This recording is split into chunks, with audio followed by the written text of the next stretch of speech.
आज हम बनाने जा रहे हैं व्रत के लिए 4 तरह की चटनियाँ।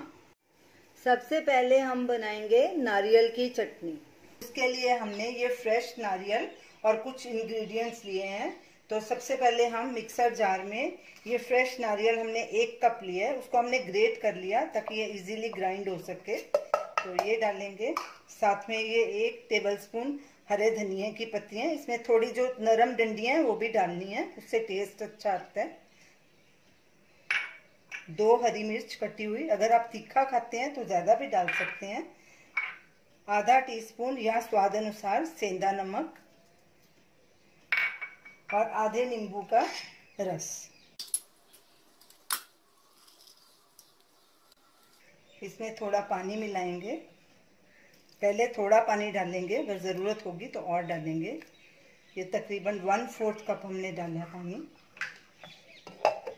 अभी इसको ग्राइंड करेंगे और फाइन पेस्ट बना लेंगे। चटनी खोल के देखते हैं। ये देखिए अच्छे से ग्राइंड हो गई है और इसकी फाइन पेस्ट बन गई है। अब इसे एक बोल में ट्रांसफ़र कर लेंगे।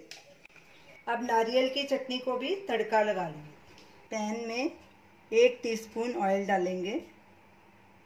गैस जलाएंगे और गैस को सिम पे रखेंगे। अब इसमें 1 सूखी लाल मिर्च डाल देंगे। इसको थोड़ा स्टर करेंगे।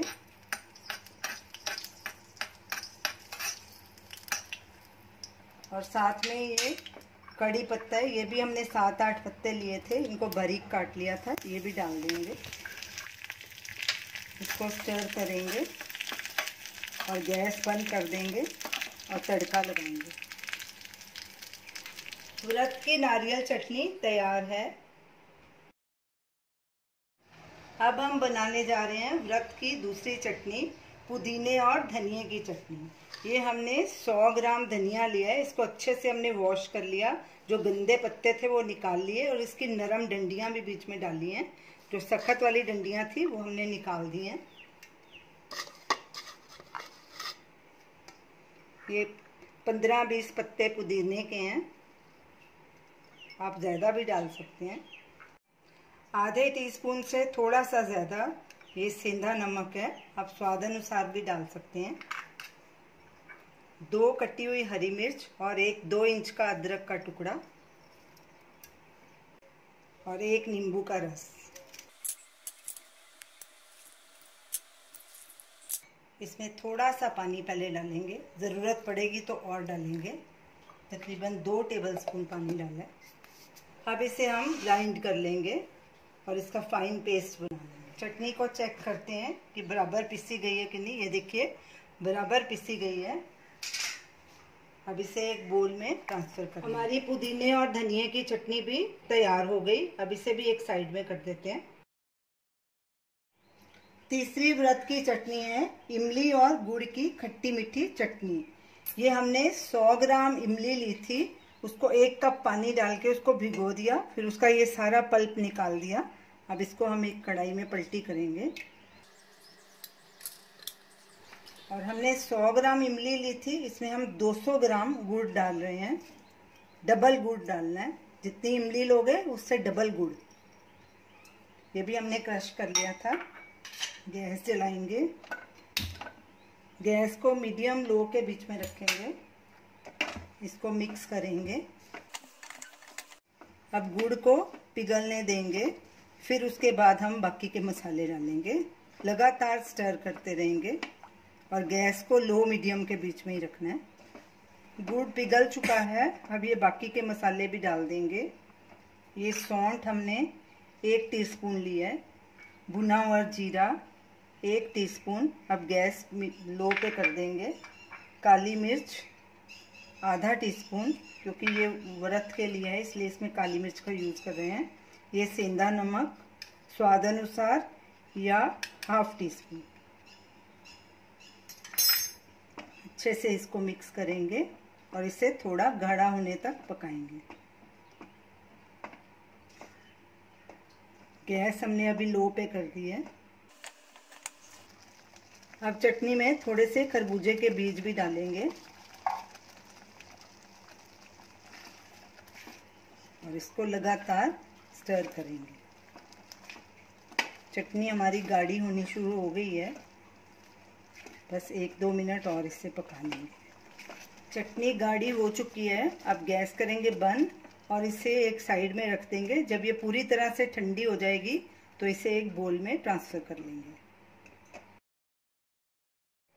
हमारी चौथी व्रत की चटनी है पीनट चटनी।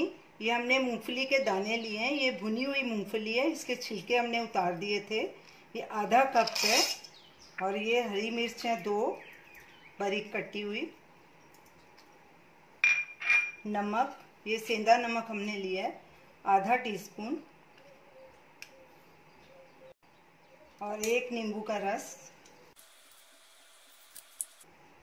अब इसमें हम आधे से थोड़ा कप पहले पानी का डालेंगे। इसमें हमने आधे कप से थोड़ा कम पानी डाला है, ज़रूरत पड़ेगी तो और डाल लेंगे। अब इसे हम दरदरा ग्राइंड कर लेंगे। अब इसे भी एक बोल में ट्रांसफ़र कर लेंगे। इसको मूंगफली को बिल्कुल बारीक नहीं पीसना, ऐसे दरदरा पीसना। अब इसको हम तड़का लगाएंगे। पैन में 1 टीस्पून ऑयल डालेंगे। गैस जलाएंगे और गैस को लो पे ही रखेंगे। तेल गरम हो चुका है। अब इसमें ये आधा टीस्पून तिल डाल देंगे। हल्का स्टर करेंगे। इनको लाइट ब्राउन होने तक भूनना है। तिल ब्राउन हो चुके हैं। अब इसमें ये 6-7 कड़ी पत्ते हैं जो हमने बारीक काट लिए थे, ये भी डाल देंगे और स्टर करेंगे। तिल ब्राउन हो गए हैं। अब इसको तड़का देंगे चटनी को। गैस करेंगे बंद। व्रत के लिए पीनट चटनी भी तैयार हो गई है। हमारी व्रत की चारों चटनियाँ तैयार हो गई हैं। ये इमली और गुड़ की मीठी चटनी है, ये नारियल की चटनी है, ये पुदीने और धनिए की खट्टी चटनी है, ये मूंगफली की चटनी है। तो आप इसे व्रत में ज़रूर बनाइए। अभी आपको ये सोचने की ज़रूरत नहीं कि कौन से वड़े के या पैटी के साथ हम कौन सी चटनी खाएं। चटनियाँ बनी होंगी, इनको एक जार में भर के फ्रिज में स्टोर कर लें तो आप इसे आराम से खा सकते हैं। ये 10-12 दिन आराम से चल सकती हैं। जो ये मीठी चटनी है ये तो महीनों भी चल सकती है, क्योंकि इसे हमने पकाया था, ये जल्दी ख़राब नहीं होगी। तो ये रही हमारी आज की रेसिपी, व्रत की चटनियाँ। आप इसे ज़रूर ट्राई कीजिए और हमें अपना फीडबैक दीजिए और हमें बताइए कि आपको ये हमारी रेसिपी कैसी लगी। हमारे वीडियो को शेयर कीजिए, हमारे चैनल को सब्सक्राइब कीजिए। Thanks for watching.